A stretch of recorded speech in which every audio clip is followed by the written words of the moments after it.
Calling the September 8th, 2015 Personnel Finance Meeting to order. Item 2, we need approval of the agenda. Need a motion? Have a motion and support to approve the agenda. All in favor indicate by saying aye. Aye. Those opposed, the same. Passes unanimous.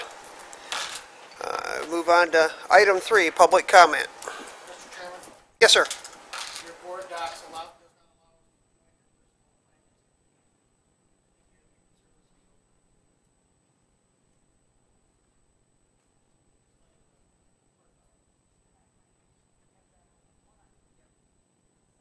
I'm on it. Are you good now? Oh. Thank you, sir. Now we know why you're Mr. Chair.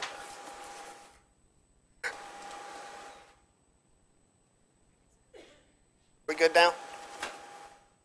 I don't think so, because we're not up there yet.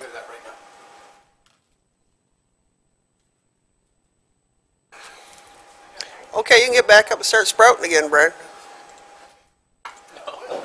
Okay, you want me to report to the city that the county's considering moving out of the 911 center we built last year? Because I asked.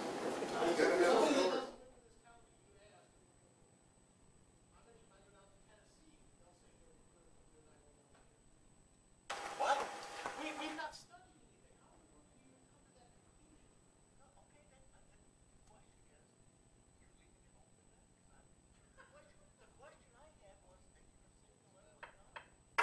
We're done. We're done.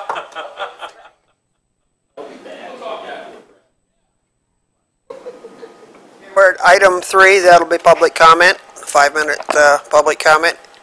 Brad, you're welcome back up. Yeah, Brad, you wanna?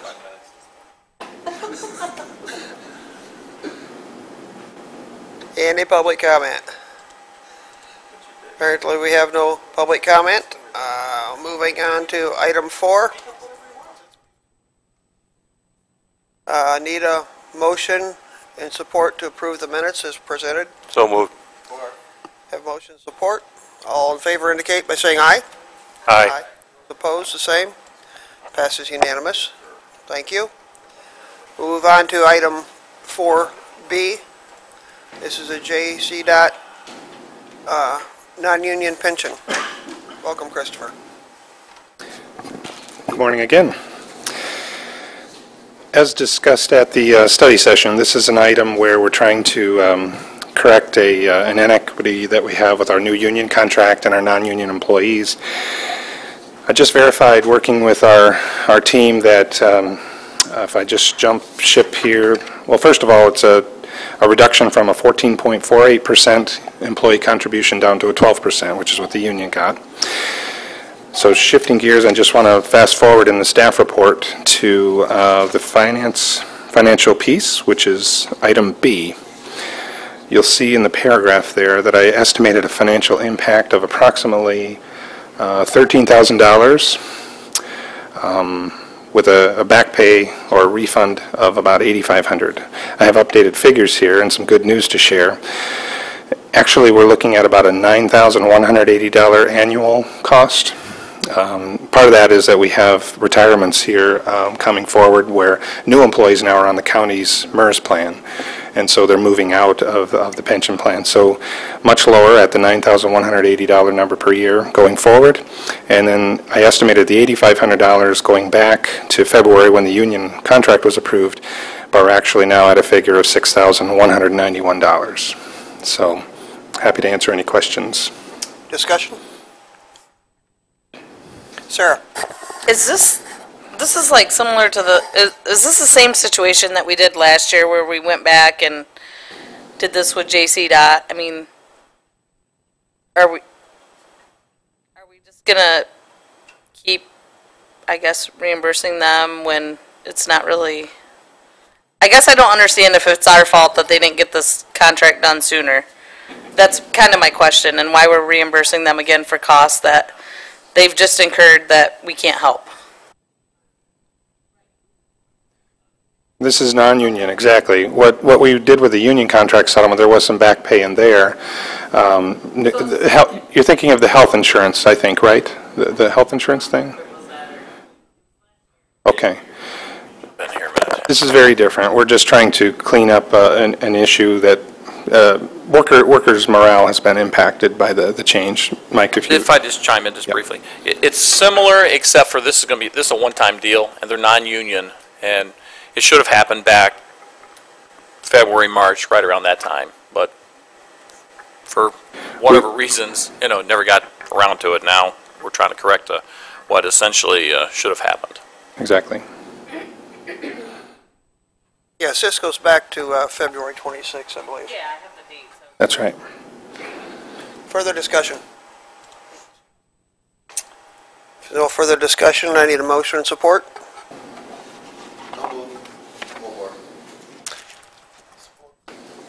We have a motion and support. All in favor indicate by saying aye. Aye. Those opposed? Passes unanimous. Thank you. Thank you very much. Next up, we have item 4C, Jackson Transportation Authority Quarterly Report. Welcome, Brad. Morning. As you'll notice, the ridership and hour numbers are down significantly.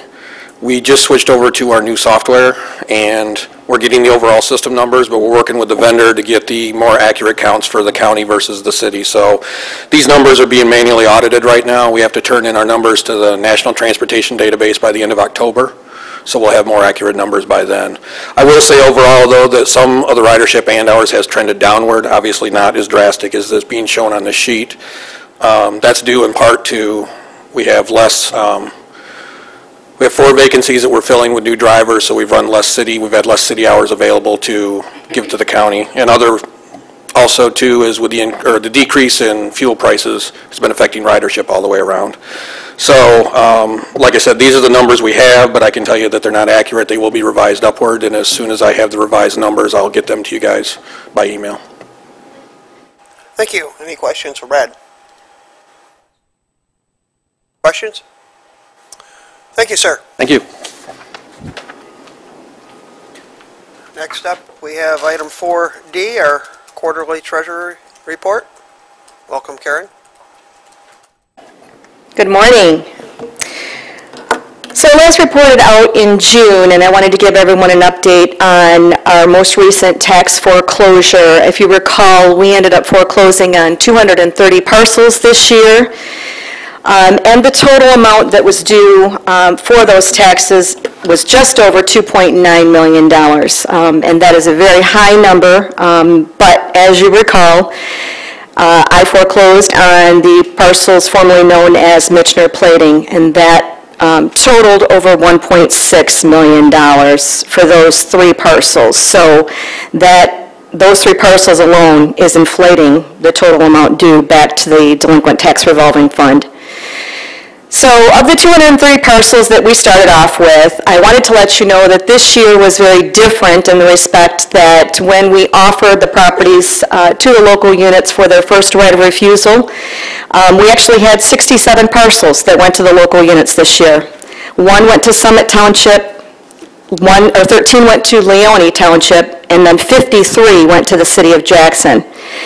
Of those 53 parcels that went to the city of Jackson under their first right of refusal, they purchased those. Now, mind you, it's not that they just received them. They purchased them, and it was total amount over $266,000 for those 53 parcels.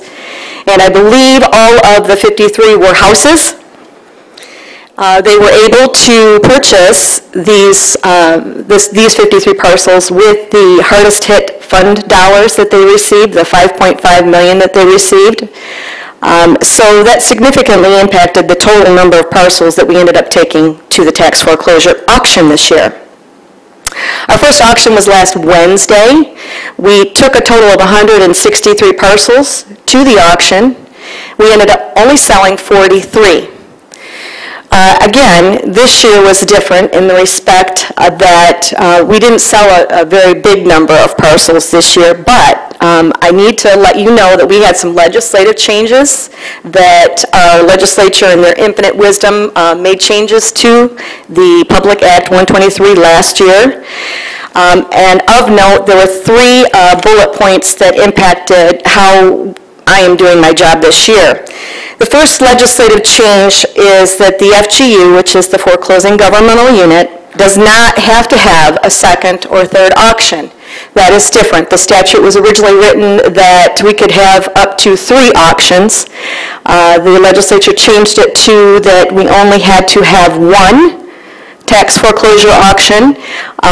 And if you were only going to have 1 tax foreclosure auction, it had to be the minimum bid. So that's what we had, was a minimum bid last Wednesday. Another legislative change that came about at the end of last year were that the legislature felt it was important for the FGUs, or the treasurers in this case, to collect the summer taxes along with the minimum bid. So the minimum bid, as you recall, or I'll remind you, is the combination of all the delinquent taxes that have come to the county treasurer's office from the local units. The legislature also said, well, you also have any potential buyer, if they come to an auction, also has a summer bill that's been issued by the local units. So the legislature said, we want you to tack that bill onto the minimum bid. So in the auction booklet, if you had a chance to see any of the activity, either online on the website or on the booklet, we actually had to specify what the minimum bid was, which was all the delinquent taxes. And then there was a new section we denoted it as tax, and that is the taxes that are due to the local unit. So this year, we have to collect not only the minimum bid, and that goes into the delinquent tax revolving fund reimbursement. We also now have to collect that outstanding summer bill, and we have to disperse back to the local units. So that is something interesting and different this year. And then lastly, the legislature also, yes? Is this report available anywhere that we can read? I've been trying to find it on your webpage or... It's not available in writing. I'm doing an oral report, but I can follow it up with an email if you so choose. Please. Sure. So the last legislative change was that any potential buyer that comes to a tax foreclosure auction cannot purchase properties at the tax foreclosure auction if they have outstanding delinquent taxes due in that county. So these 3 legislative changes, I believe, had a significant impact on what we saw at the auction last week. As I mentioned, we only sold 43 parcels. 4 of those parcels were what the majority of people were there for. We had a parcel in Summit Township on McCain Road, which was a fairly nice house. We had a house on Clark Lake. It was actually lakefront that also sold for a very high number. We had another house in Napoleon Township that sold for well above the minimum bid. And then there was some activity on a couple of commercial properties that ended up having very high sales. So it was really 4 or 5 properties that actually was more than half of what we took in from the total auction. Total auction costs that we collected at that auction was over $718,000. Now, mind you, as I mentioned earlier, we had to get $2.9 million. So we definitely fell short of our mark. And again, the 3 parcels that were formerly known as Michener Plating were a part of that. So I think that has a significant impact on our numbers as well. So what's going to happen now is we have our next second auction scheduled for October 20th. And at this year, I'm not sure if, I'm debating whether or not to bundle all of the remaining parcels. We've got 120 parcels, and of those 120 that would be offered, let's see, we've got 85 parcels of the 120 that remain in the city, and all of those are vacant lots. And then 34 remain in the outlying townships. So we do have quite a bit of properties left. Of those 34 that remain in the townships, there are 4 that reside in Grass Lake, one in Village of Hanover, one in Henrietta Township, and one in Springport Village that are 4 commercial properties. Grass Lake Township, the Cedar Knoll property, formerly known as the Cedar Knoll property, and that has a pretty heavy price tag of over $338,000 for back taxes. The Village of Hanover is another commercial property that's just under $14,000. Henrietta Township is an old dilapidated commercial building on Bunker Hill Road, I believe, just about $5,000. And then the Springport Village parcel is the old laundromat. Of these 4 commercial properties, the one in Henrietta Township and the one in Springport Village have re-reverted. What that means is that these 2 parcels have gone through the tax foreclosure process in the past. So I'm trying to be mindful of what we are going to be putting out there for auction. I'm not, and I've said this before, I'm not in favor of going to the second auction and selling parcels, pieces of land for $100. It doesn't do the county any good just to get them, so to speak, off the books. Because what happens is that these parcels that the scavengers come and purchase at that second auction, usually they try to get a quick land grab, and 9 times out of 10 they don't do any improvements to the property. Their intent is just to either invest, to flip, and try to get the best return on their dollar quickly.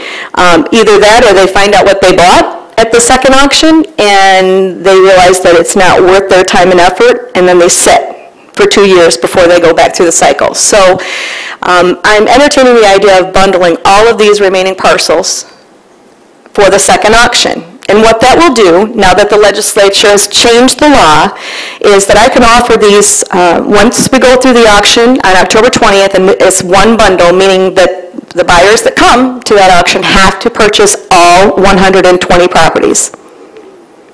I'll say that again, they have to purchase all 120 properties.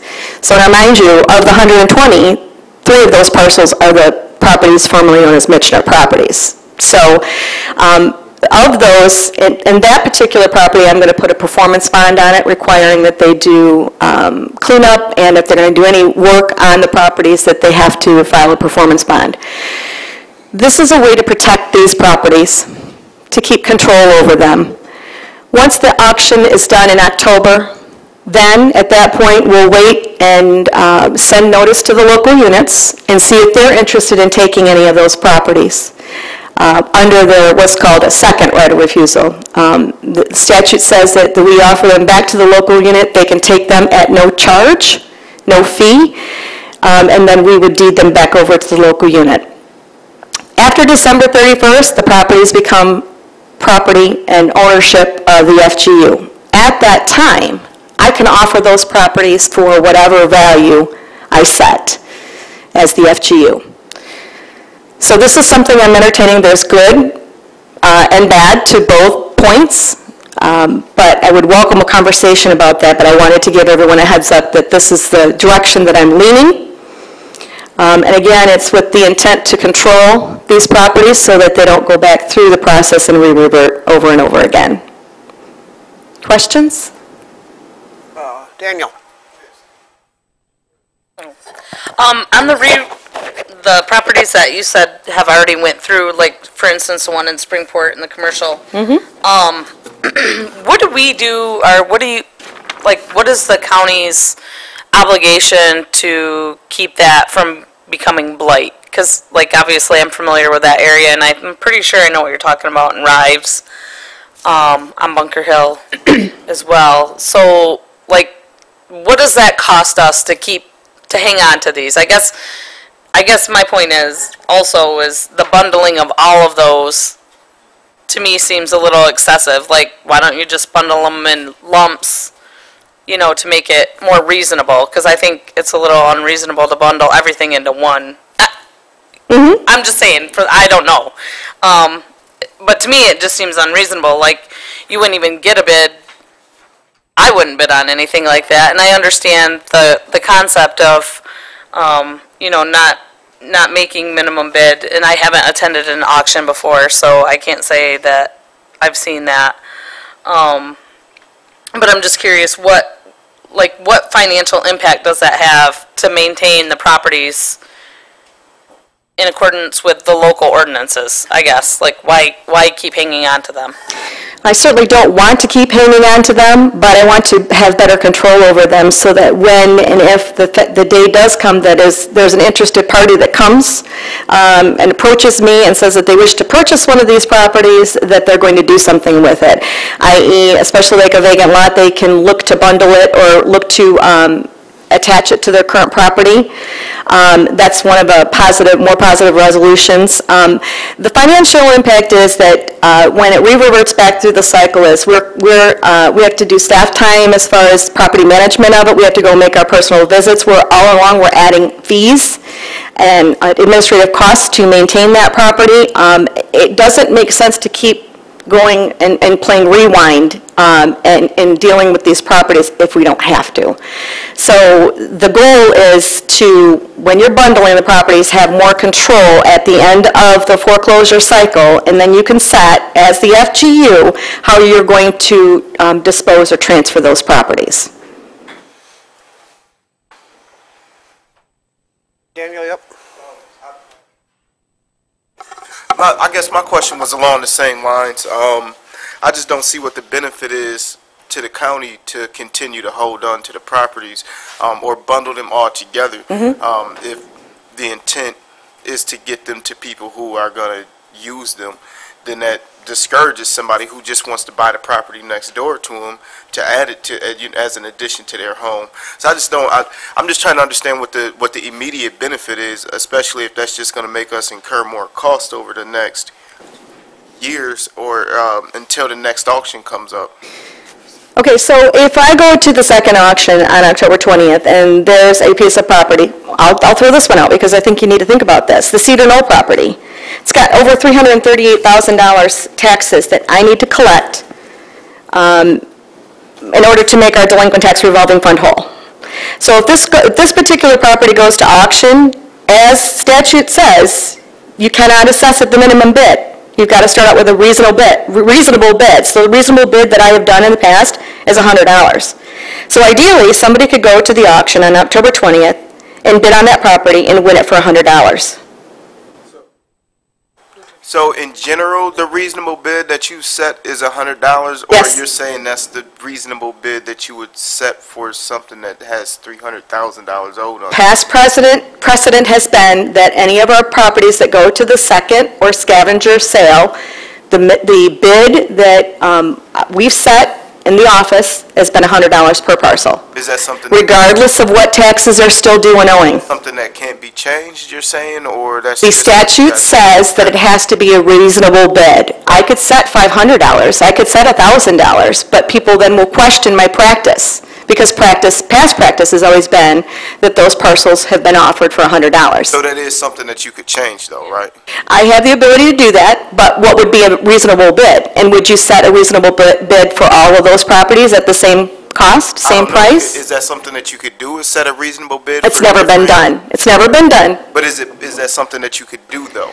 Again, regardless of what I feel reasonable bid, it's still not going to get us to the $338,000. I understand. I'm just trying to get a better Sure. understanding if that's something. Believe you me, I've that's struggled with this. This is Right. not an easy decision for me to make, and like I said, there's good and there's bad, definitely. But that property, especially out in Grass Lake, is very blighted, very dilapidated. There's falling down structures. I don't really want it to fall into someone's hands for $100 and not have them do anything about it. Well, I don't think $100 would be a reasonable bid. I have another question also. Sure. I'm just curious. I know the last time that you came before the board and we spoke about the Michener property, you were saying something about looking into a cleanup for the properties. And so is that something that's still happening, or is that something that the person who may potentially buy it has to pay for?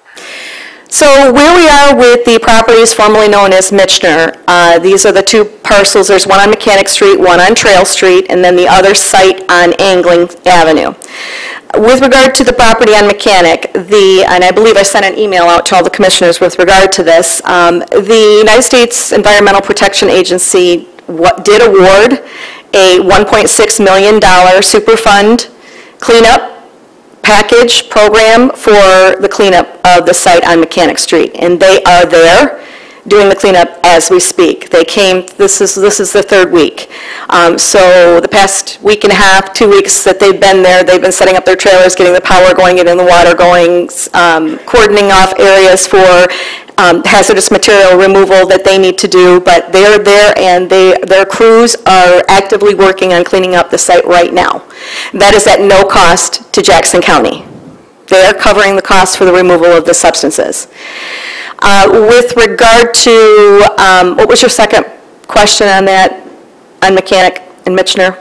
I was just curious because you mentioned something about A performance bond? cleanup fees Yeah. or something for whoever purchases. And that's another reason why I'm concerned about the properties that we have. Again, there's 3 properties that have known hazardous substances in them. The EPA is here actively cleaning up the site by bundling those properties. Again, I'm protecting them to make sure that we let the EPA go in and clean up the hazardous materials, get that site clean and ready for future development if that's what we so choose to do. So again, I caution with putting these properties out there available for someone to come and purchase for a reasonable bid, I'll say it that way, but it's been $100 in the past at the second scavenger auction. So would it be possible for what you're saying to bundle some of them, or does it have to be all of them have to be bundled together, or could you bundle some of them so that they can be reserved for the ones that we don't want? But we've got, you said 85 vacant lots in the city. that people could still be purchasing. They still Those are could all purchase them. Correct. They still could purchase them. They have to purchase them all at once, right? No. Again, I'm protecting them for just so we can get through the second auction on October 20th. After December 31st, if the city doesn't take those lots, they have the ability to take any of the vacant lots that don't sell. If they don't take those lots from me on December 31st, I can make them available to the public to purchase. So I'm not saying they're not going to be made available for purchase if people are interested in them. What I'm saying is they won't be made available at the auction. I can set the value. So those 85 vacant lots in the city, if there's a neighbor that's interested in acquiring a lot next to them, then all they would need to do is, we'll have, I'm working through title check on this. They're going to have all the properties available online. They would submit a letter or a response through the online process and let me know that they're interested, and then I could work one-on-one with that person or persons and sell them that lot. Opposed to it being done in auction, right? Correct. Okay. Yes. My end goal is to get people connected to the properties that they wish to have, not have investors come or scavengers come and try to make a quick buck. So that's the end goal. Any other questions? Yes. Thank you.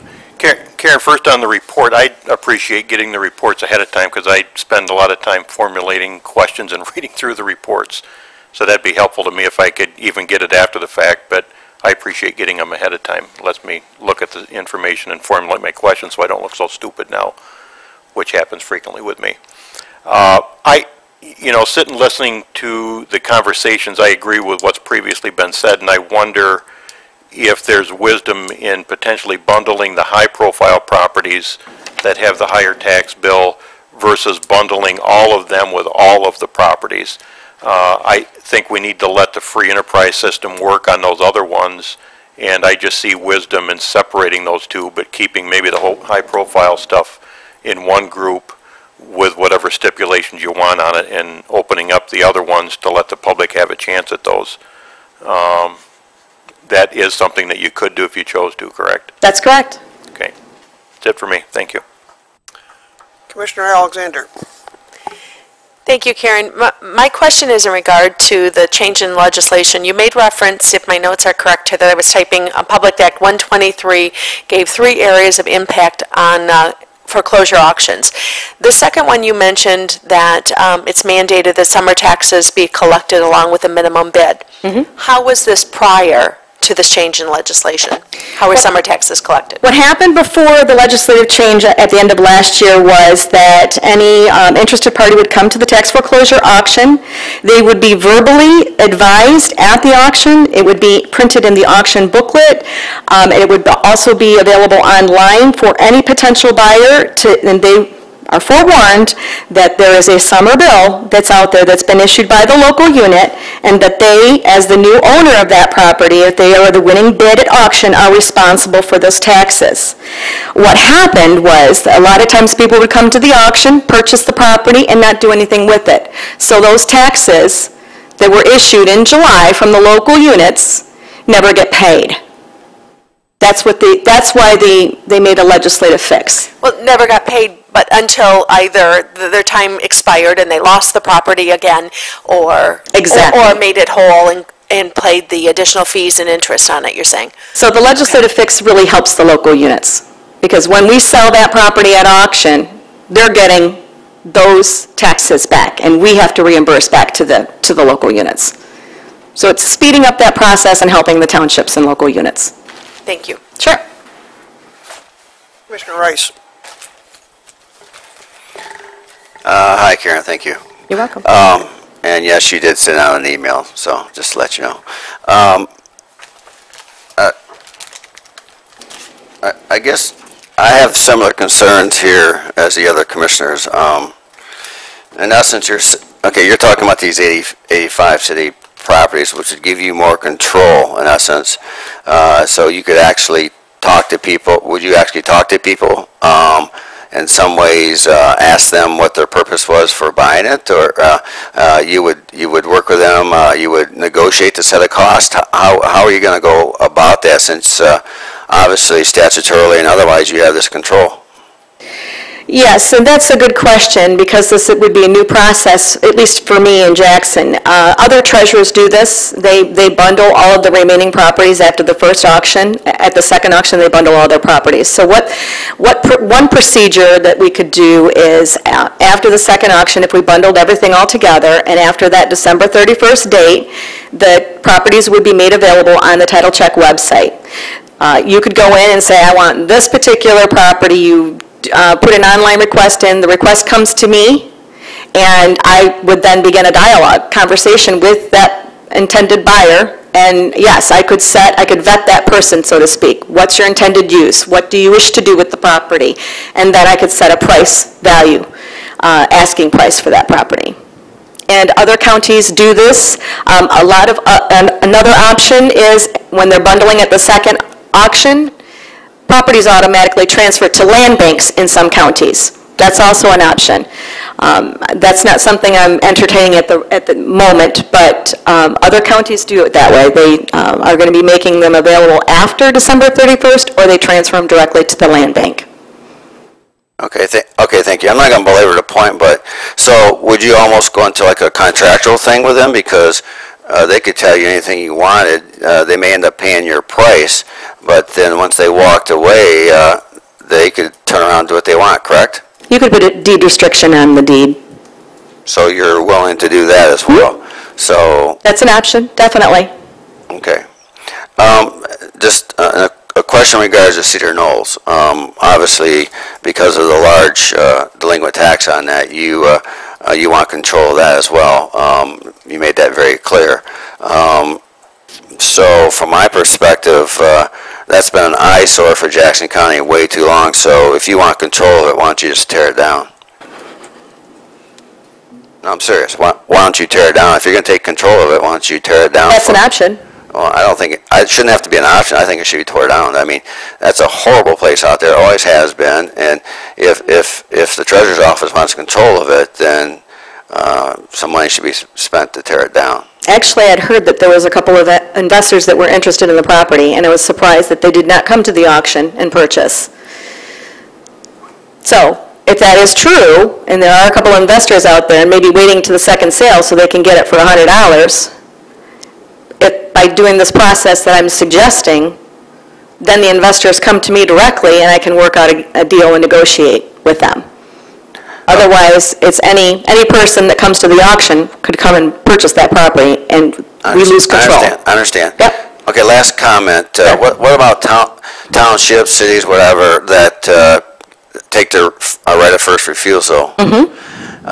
So then they own that property because it's theirs at that point, correct? Yes, that is correct. Okay, so since it's theirs at that point, it's totally permissible for them then to hold their own auction and sell that property, correct?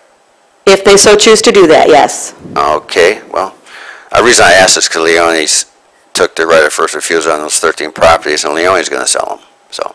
Okay. Yes, I am aware of that, and they have been notified several times that according to the statute, that if the local unit takes any properties under their first right of refusal, it's in the statute this way, if they make anything over and above what they paid for them, those dollars need to come back to the delinquent tax revolving fund.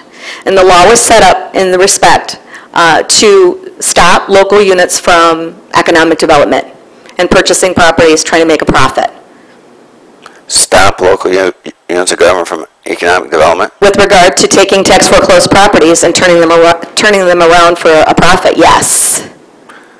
Doesn't make much sense. Thank you. That's in the law. Commissioner Mahoney, did you wish to speak again? Sorry, I was just a little confused. You said that if we bundle them and then afterwards when people are interested, you would like to have a conversation with them, find out what they are planning on doing with the property, and then set a price.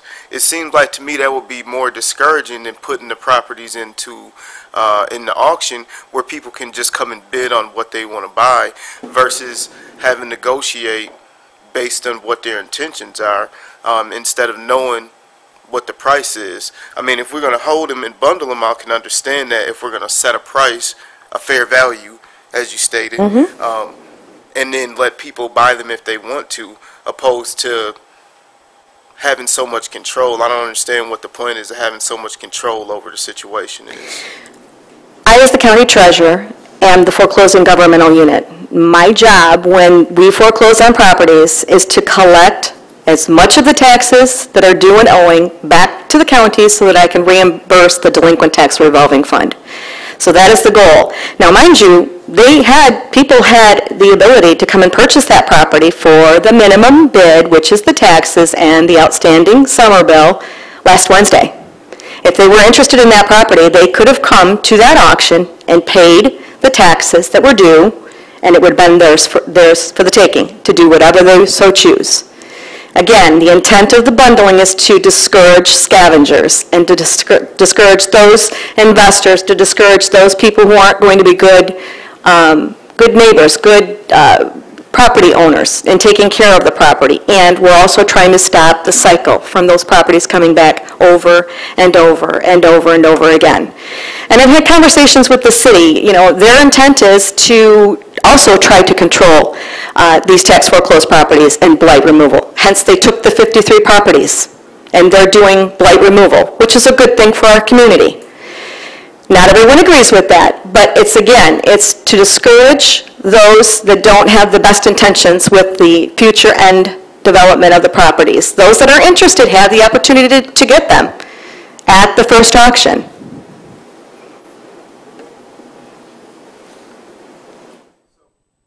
Sorry, so how do you intend to determine what you should set the price at for the properties in?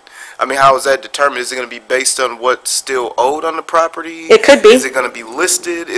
Or are they just going to have to play the game with you directly to figure out what they're going to buy that property for? Well, I wouldn't like to call it a game, but it's a conversation between the FGU, and my goal is to get as much money back for the county so that it can go back into the delinquent tax revolving fund, which funds a lot of our activities here in the county of Jackson. So that's my end goal. It seems to me that my time is much better spent trying to get the best dollars back for the county. So I wouldn't consider it a game. It's an opportunity. It's a negotiation. I could certainly start for what the taxes were due and owing. That would make sense. I'm just asking for clarification. Sure. But if there's a sliver of land, let's say there's a right-of-way or an easement, I mean, it's going to depend on the type of parcel. If the neighbor next door wants to take it and roll it into their property, I'm going to be positive to that. That's a good thing. We've got a lot of properties, especially the 85 vacant lots in the city. I don't know of many people that are going to come to the auction and want to purchase a vacant lot in the city of Jackson. Well, if they don't know the price, I don't know many people either. It's almost like walking on a car lot that has no stickers on the cars. But if they're interested, they have a way to find out Just what asking that for price is. clarification. I appreciate Sure, it. Thank you. absolutely. Like I said, there's lots of pros and there's cons to this concept. Commissioner Alexander. You made reference to the 3 areas in the change in the law that impact us. And number 1, you don't have to have more than 1 auction.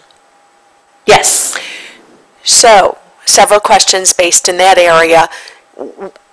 You're obviously having a second auction this year. But if you so choose to package them the way you're mentioning, with everything in there, isn't that the same as not having a second auction?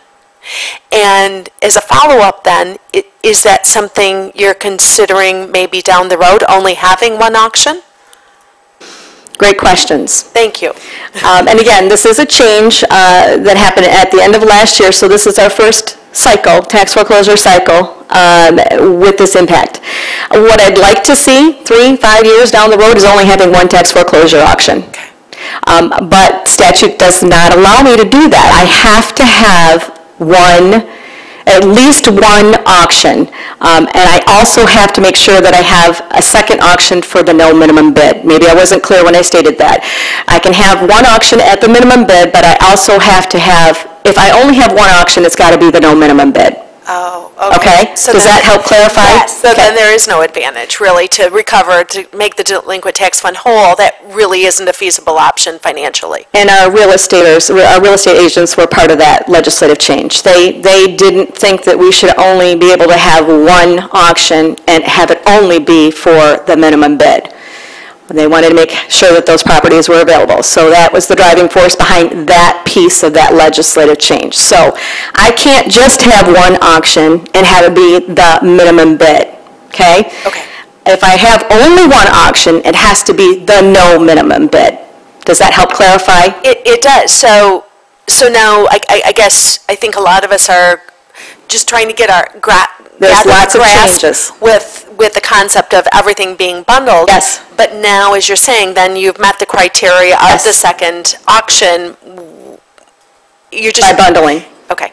You're just reacting to the change in legislature. And protecting those potentially dangerous properties from not having a favorable end use. Thank you. Okay, everybody's got Commissioner their Leitner has a questions question. answered. Go ahead, sir. I just want to thank you for the clarification and thank you for the job that you're doing. Obviously, if it had not been for you, in you being fiscally responsible, we wouldn't have the money that we do now, or at least, a lot of it. So I just want to say that I appreciate you and thank you for clarifying, answering all of our questions and being here today, because there's some of us that obviously have no experience whatsoever, even in being present at an auction or how this process goes about. So I appreciate that. Thanks. Thank you, and you're always welcome. If you've got questions, comments, we can have further dialogue if you're not satisfied with what I am proposing. But yeah, I welcome you to be a part of the process. And it's definitely different this year, for sure. Karen, is the Chair of Personnel and Finance as officially as I can request it? I would really like to have a written presentation emailed to us so we can, especially in view of today's conversation with all the chairs, the changes being made. There's commissioners here that like to read it before they Sure. talk about it. And we really need a written. I can put something together in writing for you. Remember, this auction just happened Wednesday, and we're still collecting from people that came to the auction. So we do our best after the auction to collect all the numbers and all the information so that we can present it. Sometimes the cycle of time doesn't necessarily work in my favor when I need to report out to the Board of Commissioners. But I certainly will put something in writing, make it available for all the commissioners to read. Prior, if at all possible. If I can, I will do that, yes. Personally, I don't like the changes. I know they're your prerogative. I don't like them. I think there's some kind of pretty radical changes you're imposing. As I understand it, the bundling, if a person bids on the property in the bundle, they have to buy a city lot as well as the Michener plating business. That is correct. I think you're wasting your time even putting it in the paper you're going to have an auction. I don't see anybody even stepping forward. And it's my viewpoint, excuse me, that it's more of a necessity, excuse me again, more of a necessity getting the properties back on the tax rolls. And the longer we sit in possession of these properties, money lost. And I don't know, you know your job. It appears like you have some of your personal views how it should go forward, vetting who buys the property and for what use. I can see some of that logic, but I think we're better to get it back on the tax roll sooner than later. And if some of them come through the cycle and come back again, I guess so be it. I think most of them will not. So it's my personal views that we need to get these back on the tax rolls ASAP. Thank you for your report. Thank you.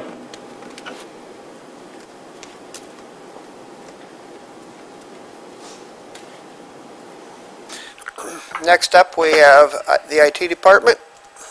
Welcome. Thank you. Good morning, everybody. Good morning. We're going to talk about new IT contract. Yes, this agenda item is for a telecommunications contract to replace an existing contract that will be expiring shortly. As part of the process, we reviewed the existing contract and the technologies that we're currently using and we project will be increasingly in need by the county. We then asked for quotes from 3 vendors. We did an analysis of the technology and the quotes per the criteria in the packet, and coming out of that was the recommendation that we have this contract be awarded to Comcast. This contract would include dial tone plus data connectivity services. The main upshot of this would be that we would get more contemporary technology compared to the legacy technologies that we currently are using. We would provide better and higher speed connectivity to the parks and to the animal shelter. And over the 5-year period of the contract, we are estimating that the county would save somewhere in the order of $142,000. Any questions for Don? Commissioner Elwell. Don, when I read through the documents, I don't have it pulled up in front of me, but it made reference to, well, the best bid, I think, was determined to be Comcast by you, correct? Correct. And I think the way I read it was that they're a current provider, but they're not the majority provider for most of those services right now. Is that fair to say? Or? That is correct. Comcast is currently providing internet connectivity and providing other services such as TV connectivity to places such as the jail. Okay, so the bulk of this is really currently provided by another company right now, which did bid, and you're not recommending them, you're recommending Comcast, correct? That is correct. Okay. Any further questions? If not, I need a motion of support. All in favor indicate by saying aye. Aye. Those opposed, the same. Passes unanimous. Thank you, Don. Thank you. Next up, we have item F, Human Services, the group medical plan design recommendations. And I will turn the meeting over to Vice Chair Commissioner Rice. I have to leave. Thank you. Good morning. This is a follow-up to the presentations we made at the study session last week. We attached an update for you in board docs addressing some of the issues that came up at that study session, and we're here to, of course, answer any other questions and go through that update with you. Our consultant, Greg, is back today, and he can go through that presentation, that additional information, and then answer any other questions. Greg. Thank you. Good morning. Does everybody have a copy of the material from Board Docs, or shall I put it on the overhead? Everybody all set? Okay. Excuse me. Well, thanks for the opportunity to clarify a couple of the points and concerns voiced in the study session. We've got several pages here we'll flip through, and by all means, any questions that come up, please let me know. I'll do my best to answer them. One comment was made or concern expressed relative to the timing of when information is first presented for consideration decision making.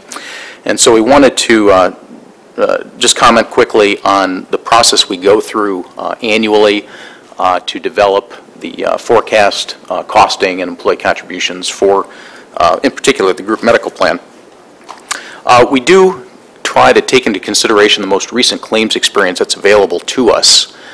There's a couple-month drag or lag in the reporting out of Blue Cross Blue Shield, and so we're at a disadvantage in that regard, but we do try to capture claims paid through July at a minimum in order to get the best forecast possible as we look back over 12 to 24 months. What was of particular concern to us this year was the fact that in the fourth quarter of 14, we had an extraordinarily high level of what I'd consider large claims that emerged, and so we wanted to make absolutely sure we had good sense, good perspective on what the nature of those claims were, whether they were serious ongoing issues that were likely to produce additional ongoing large exposure through the new 2016 year, or if they were just sort of anomalies, one and done, and no further emerging liability. So again, the timing of the claims, when we receive them, is very important to us in our forecasting. We also like to take the latest trend assumptions that are available. Blue Cross Blue Shield just very recently modified their forecasting of trend for 2016, and so again, in the interest of accuracy, we want to take those factors into consideration in our own projections. From a marketing standpoint, we do take the stop loss, the large claim insurance protection that the county carriers, to the commercial market annually, and in an effort to secure competitive bids. The commercial marketplace demands very recent claim activity in order for them to provide a solid proposal. So it's out of necessity that we're here in the waning days of summer just finalizing the forecasts and locking down the claims experience that is the basis for our final analysis as it relates to pricing and stop-loss marketing. We also want to be very accurate for PA 152 purposes. So under the 80-20 rule, we want to make sure, again, that we have the very best information at our disposal in order to make an accurate forecast of what that split in cost should be for 2016, understanding that it is an estimate, that we will ultimately have to look back in the rearview mirror and make sure that we were compliant with the 80-20 split. Flipping to page 2 for a moment, the specific recommendations that were noted in the last session, one of which was the introduction of a CDHP, Consumer Directed Health Plan. This is a higher cost share program that's coupled with a health savings account, tax sheltered account to which the county or the employees can contribute on their own behalf to accumulate dollars on a tax advantage basis. Excuse me, we wanted to stress that this is an option that's being proposed. It would be offered alongside the current Healthy Blue Incentives program, and it's completely voluntary. So should any represented or non-represented employee wish to opt for it, that'd be their prerogative. If not, if they're happy, content with the program they have today, that would remain in place on an uninterrupted basis. Every attempt was made in our analysis and the construct of this new program to keep employees whole. So should they maintain their current program, which is a comparatively rich level of benefit, or opt for this new program, we wanted to make sure that we were doing everything we could to fill the voids or the gaps in coverage that would exist under this new program. And we think we've done that successfully through the use of the health savings account and potentially the telemedicine component that's been proposed. The offering of the CDHP program does kind of set the tone for future changes, which are going to be necessary under the Affordable Care Act with that looming Cadillac tax liability out there. Things will need to change over time, and we're trying to approach it in a methodical, strategic manner with incremental change that will be palatable from the perspective of the employee and the county. This option that we're proposing is what I call a safe zone for now. It does pass the tests that apply under the Affordable Care Act for affordability and overall adequacy to eliminate the risk of penalty to the county for failing to provide a good enough health plan.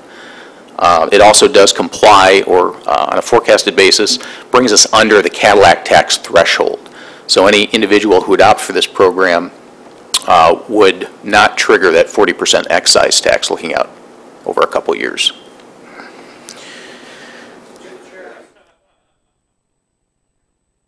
Sorry, is there a question? Sir. Speaking in that regard,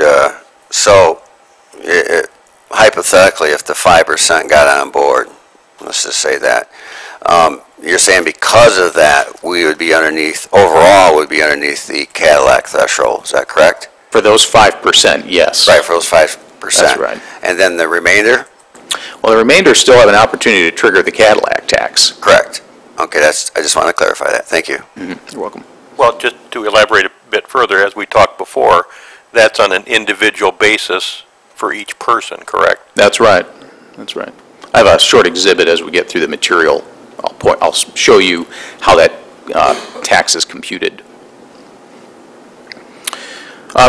Another recommendation that was made was the introduction of AFLAC to replace Humana as the provider and the insurer of the voluntary benefit program here at the county. And there's a couple reasons that recommendation was made. And I do want to stress again, that's a voluntary choice. Individuals have the opportunity to continue their Humana coverage if they'd like. They simply make arrangements to make payment directly with Humana, and they can continue that coverage. If somebody's inclined to discontinue it or to make a new election with AFLAC, they're perfectly free to do that as well. It's totally voluntary. We did go through an extensive marketing of these programs, and we looked at a number of commercial insurers, and AFLAC emerged as very competitive in terms of their product offering, their pricing, as well as the branding recognition. There's a lot of goodwill out there in the marketplace, by and large, that's associated with the name AFLAC. Ease of administration was also of concern. I mentioned before in the study session that from a human resource perspective, a personnel back-end administration perspective, these things can be difficult to maintain from a record-keeping standpoint. And so the AFLAC has a relationship with the county's third-party administrator, Accordware, where that administrative process operates with relative ease. So we're trying to lift the burden off of human resources, of personnel, so that they're not expending a lot of time and resources just managing paperwork. The third recommendation that was made was the introduction of a new program called New Benefits. And this is a card that would be, again, totally voluntary for all county employees, but county provided for anyone who opts for the higher cost share, the CDHP health plan with an HSA. And the card is comprised of two cornerstone programs, telemedicine and health advocacy. Telemedicine is provided through Teladoc, which is the largest provider of its type in the country. Very successful organization. The program provides basic diagnostic care for individuals who would call in or connect via video at no cost to themselves or to the county. It is a program designed primarily for basic diagnostic care, basic preventive care, or for somebody to have an interaction with a physician as a sounding board, just to gain a little bit of insight or advice on a particular issue. It is not designed for ongoing chronic care. That type of medicine should best be provided in the context of a true office visit, of course.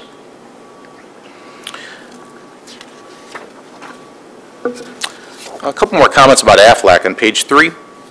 with the introduction of the health savings account program, a change would have to be made in any case to these products, whether it's Humana or whether it's Aflac. The reason is that the current suite of product that's available is not compliant under federal guidelines, and in fact would disqualify the opportunity for individuals to participate in a health savings account if they carry the Humana product.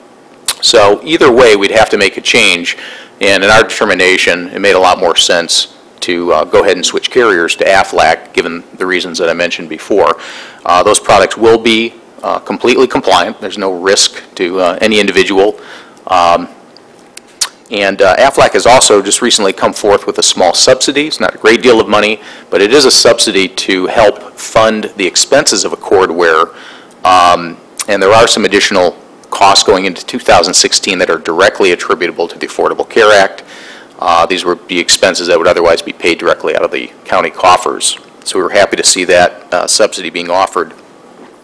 There's a few other items here. I won't read through all the bullet points. You can see them there. There's some enhancements to coverage that we've noted. And again, the familiarity of the Aflac brand we think will be most successful in capturing people's attention, getting them to focus for a few minutes on their purchasing opportunity if they hear a name like Aflac as opposed to a name like Humana or Unum or something of that nature. Finally, on page 4, we made a recommendation for the transference of pharmacy coverage from Blue Cross Blue Shield, given their Express Scripts relationship, to excuse me, a company called CVS Caremark, which is one of the largest pharmacy managers in the country. Some pretty significant savings, about $150,000 forecasted to make this change. And we understand this won't be easy. This is going to take a lot of dialogue and communication because this is something that touches everybody or potentially touches everybody. I'm happy with the results of the, what I'll call the disruption analysis, where we look at every drug that was prescribed, every national drug code over the last 12 months. And actually, there are relatively few of those that don't show up on the preferred drug list or the formulary for CVS Caremark. Now, it's inevitable that some people will have to make a change or make a decision whether or not they might want to pay more for a non-preferred drug on a go-forward basis. But the level of that disruption is very low. And certainly, as many times as we've gone through these types of exercises, it's not an insurmountable kind of obstacle. With adequate communication, with good timing prior to the change, we can reach out to those individuals and make sure they understand exactly what's happening, what they need to do in order to transition effectively into the new program. I also wanted to note that Blue Cross Blue Shield has been given the courtesy of last look. They're aware of the competitive situation. We've given them the detail necessary for them to respond. And at this point, I'm not confident they're going to be able to provide an adequate counterbid. But we're going to give them a few more days. But again, I'm not confident. What I do know is that their initial counterbid did tie the county into a 3-year contract to the Blues. And given how quickly things change in this industry, that certainly would not be an advisable avenue to take. So on the bottom of page 4, just a couple points there relative to the communication process. Obviously, there's a lot of changes being proposed here. There's a great need for education, and we propose to work with the personnel department to make sure that folks are getting good, accurate, timely Excuse me a second. Yes. Question. Just for clarification, and maybe you don't know this, or maybe you do, the CVS that you're talking about, is it possible that Blue Cross can't compete because, I know this was brought up before by Commissioner Duckham, is because there's going to be more generic use as opposed to the brand use of pharmaceuticals? No, the comparison of the drug list is actually fairly close. If you look at the composition of available generic medications, preferred brand and non-preferred, those aren't the issue really. The bigger issue is managing what is in the pipeline right now within the FDA approval process. Virtually everything that's being introduced to market right now, and that will be over the next several years, is what we kind of categorize as a specialty medication. A lot of these are biologically derived. Sometimes you'll hear the term biologics. They encompass medications within every therapeutic classification, and they are enormously expensive. Thousands, many thousands per script in a variety of cases. You've probably heard a lot about Hep C drugs that have been released in the last year or so. Very, very expensive.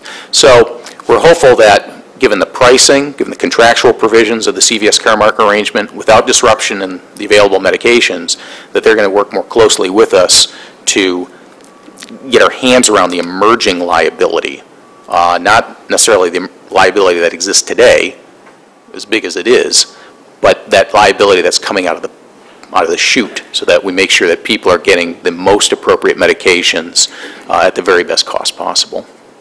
Thank you. You're welcome. If you would please, turn to page 5, and I'll take you through the Cadillac tax briefly. As I mentioned in the last meeting, the guidance is a little bit fluid. While ACA's been around now several years, it wasn't until earlier this year that we first had the opportunity to provide comments relative to the Cadillac tax issue. And so that comment period ended May 15th. We're expecting further guidance as we go along here. But what did become evident to us earlier in the year was the fact that this is a person-by-person, individual-by-individual analysis. It's not something that is reviewed in the context of the plan as a whole in the aggregate, but we're looking at person-by-person, whether they're single, their family, which plan they're in. And there was a couple curveballs that were thrown at us that certainly weren't anticipated, not the least of which was the inclusion of pre-tax employee deferrals, and in fact, pre-tax employer deferrals, to be included in the basis, the cost basis, to which we'd compare against that Cadillac tax threshold. What this means is that if an employee puts aside $1,000 or $2,000 a year in their own behalf pre-tax into a spending account, those dollars get included as county spend, not as employee spend, but county spend. There's technical reasons for that that I won't get into, but based on that interpretation, that's accurate.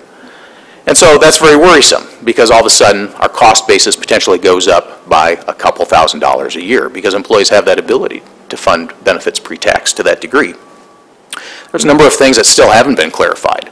The county currently provides a retiree health savings account, which is a pre-tax employer contribution to a health reimbursement account.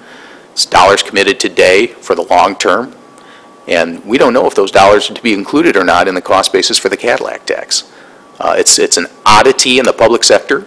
It's something that wasn't even considered or contemplated by regulators as they formulated the guidance, at least this initial guidance on the Cadillac tax. So more to come on that. The final page of the PowerPoint hopefully isn't too difficult to read. It's a brief spreadsheet, and I'll move you quickly left to right. What you'll see is a snapshot of the current enrollment by tier, single to person family. And then the annual Jackson County plan costs. Yes? When I looked at these numbers last night, I was curious if these numbers count the road department employees or not. They do. They do. Okay. Yeah, so these are 2015 costs. They've been forecasted out, trended forward to 2018, so that 7-8% annual trend that we typically use is compounded over a couple years. And you'll see that in the middle column there, trended 2018 total Jackson County applicable cost, to which the employee's flexible spending account deferral amount has been added, because everybody has an opportunity to fund up to $2,500 to their spending account, $2,550. We've excluded any health savings account contributions at this point, because that decision has not been made to adopt that program. But even so, when we combine the trended base medical plan costs and pharmacy costs with any pre-tax deferral that the employee might opt to make in their own behalf pre-tax, we are, on a single and family basis, already exceeding the Cadillac tax threshold of $10,200 single, $27,500 family. So the excess, when multiplied through the head counts, is $343,000 annually. A 40% excise tax would be $137,000. So again, the offering of a lower value plan, the high deductible CDHP, HSA plan, whatever we want to call it, has the opportunity to bring down the cost basis, and the value that's lost to the member, we can supplement or we can fill in through the use of the spending account, the savings account, and the telemedicine component, if the employee opts to use that. If they don't, that's fine. They're no worse off. They still have 100% preventive coverage that's available at no copay through the Affordable Care Act. Any questions? Yeah, another comment here. It was also brought up at study session. There are some employees in Jackson County who have made the comment that so this new plan is optional. It's voluntary. And if I don't want to get in it, nothing at all, 100% changes in my current health care. And your answer would be?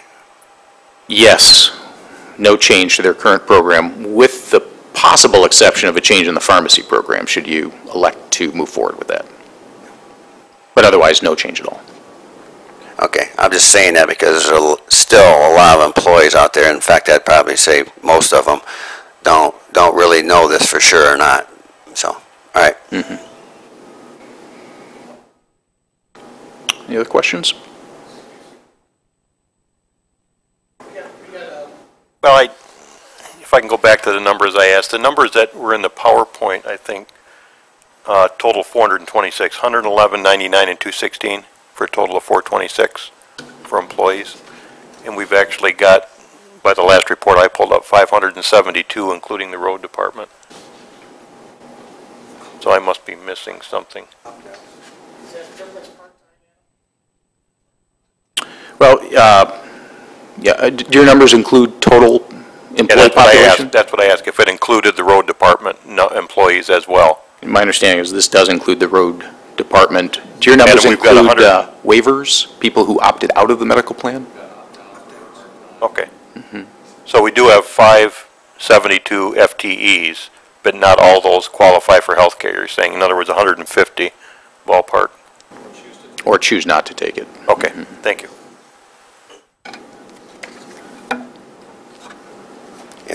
Any further questions by the committee? Any other commissioner? Okay, we need a motion to move this on to the full board. So moved. We have a motion and support. Those in favor, please. Carl, I've got one more quick question. All right, Dave, go ahead. And I just happen to think of it, those opting out receive monies for opting out. Is that somehow impact in here if they receive opt-out monies towards costs for the Cadillac tax, for instance, or not? It's not considered in the Cadillac tax. It's considered in other tests under ACA, but not the Cadillac tax. Okay. Thank you. You're welcome. Okay, all those in favor, please, by signal by saying aye. Aye. Right. Thank you. Thank you. Thank you.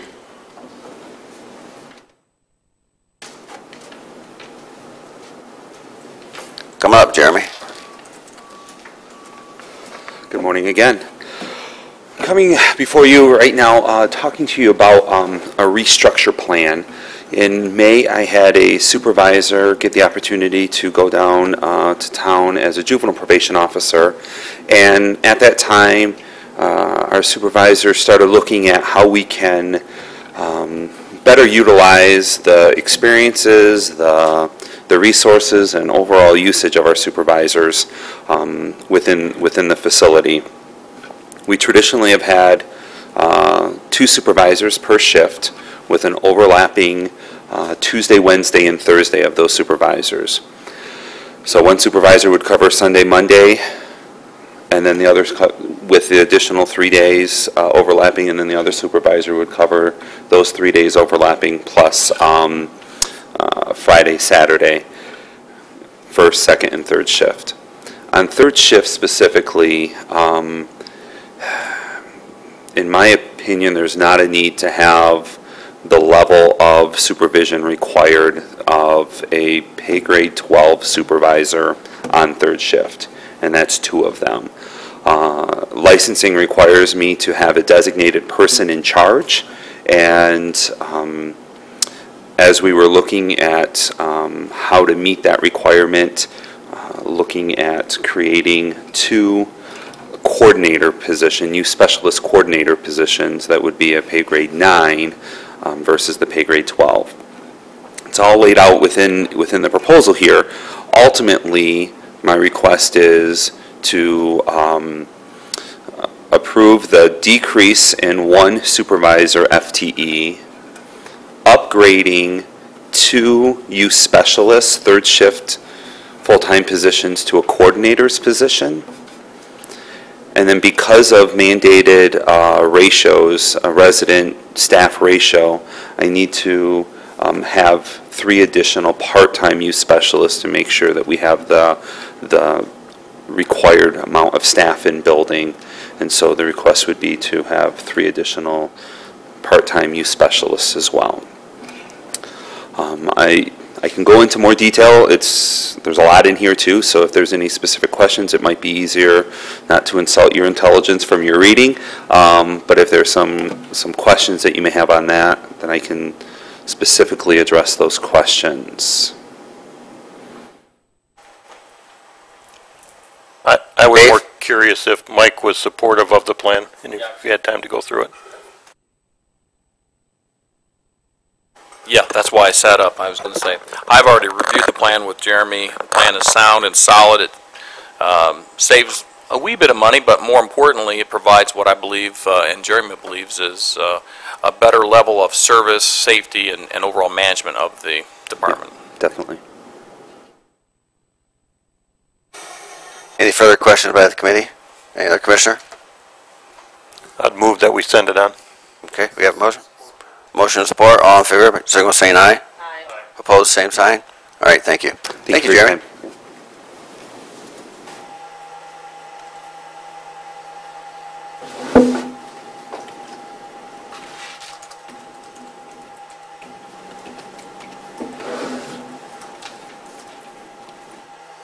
Hey, Jim. Morning. What we're presenting to you now is the monthly financial statements for the 7 months ended July 31st. Our budget benchmark is 58.3%. Actual general fund expenditures are at 57.3%. However, I need to point out that the recorded transfers that are recorded in August, so they're not reflected in July. In terms of the overall results, the general fund charts, expenditure-wise, we're a little bit above average. That's a comparison to the prior 3-year average of expenses. And our revenues are a little bit below average. However, last month we're above average on revenue. So again, that's a question of timing of the receipt of the revenue. So be happy to answer any questions. Thank you. Any, hey, you two. Any committee members' questions? Okay. Any questions by anybody else here? Any commissioners? Okay. All right, Jim. Thank you.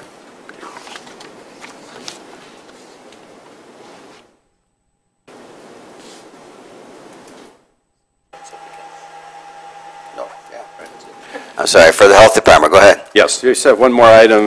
It's a routine budget amendment. We are now into the final month of the health department's fiscal year of September, and so this is just some rearrangement of expenditures. There's no net change in expenditures. Okay. I'd move the request.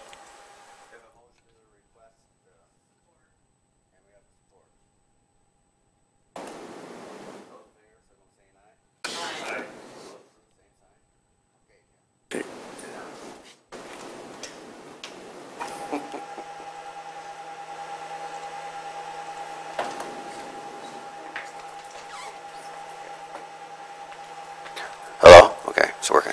Phil Duckham mic. We're at, my computer is not working now. Must be the Phil Duckham sitting here. We need to pay the claims. Okay, got a movement, support. All those in favor by signal saying aye. Opposed, same. All right, thank you. And next we have other minutes, which I'm sure everybody looked at. That was from the Building Authority for June. very, very interesting reading. So we'll move on from there. And we also have the October reporting schedule, which is, I believe, the building authority and something else. Finance, thank you very much. And that being said, this meeting is adjourned at the call of, oh, okay, my bad, Brad. I'm sure you want to talk. Public comment? Public comment. Somebody. Nobody. Huh? Okay. Did I? Okay. Well, wait a minute. I didn't start this. And do we have any committee member comments? My computer's still not working. And we don't. Okay. Now we're adjourned.